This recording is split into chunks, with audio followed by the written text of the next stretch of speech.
ప్రపంచ చిత్ర పరిశ్రమకు హైదరాబాద్ నగరాన్ని వేదికగా నిలపడమే తన సంకల్పమని తెలంగాణ ముఖ్యమంత్రి రేవంత్ రెడ్డి స్పష్టం చేశారు. సినీ కార్మికుల సమైక్య ఆధ్వర్యంలో యూసఫ్గూడ పోలీస్ మైదానంలో జరిగిన కార్యక్రమంలో ఆయన ప్రసంగిస్తూ ఐటీ ఫార్మా రంగాల మాదిరిగానే సినీ పరిశ్రమను కూడా ప్రాధాన్యత ఉంటుందని తెలిపారు. సినీ పరిశ్రమ తనకు అండగా నిలిస్తే హాలీవుడ్ను సైతం హైదరాబాద్కు తీసుకొచ్చే బాధ్యత తాను తీసుకుంటామని ఆయన హామీ ఇచ్చారు.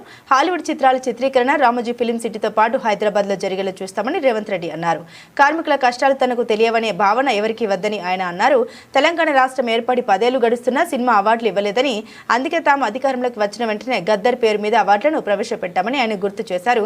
ఫ్యూచర్ సిటీలో సినిమా పరిశ్రమకు ప్రాధాన్యత కల్పించేందుకు గాను చర్యలు తీసుకుంటామని ఆయన హామీ ఇచ్చారు. పెద్ద పెద్ద సినిమా నిర్మాతలు, హీరోలు వాళ్ళ సినిమాల టికెట్ల ధరలు పెంచడానికి నా దగ్గరకు వస్తుంటారు. నేను నిర్మాతలకు చెప్పిన, మరి పెంచిన దాంట్లో కొంతైనా కార్మికులకు వాటా ఉండాలి కదా అని. రాష్ట్ర ప్రభుత్వం సినిమా టికెట్ల ధరలు పెంచితే హీరోలకు ఆదాయం వస్తుంది, నిర్మాతలకు ఆదాయం వస్తుంది, కార్మికులకు మాత్రం ఒక్క రూపాయి కూడా అదనంగా రావడం లేదు.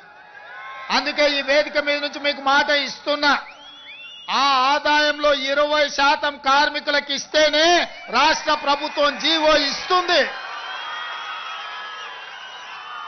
మీ శ్రమతో సంపాదించే ప్రతి రూపాయిలో మీకు వాటా ఉండాలి, మీకు భాగస్వామ్యం ఉండాలి.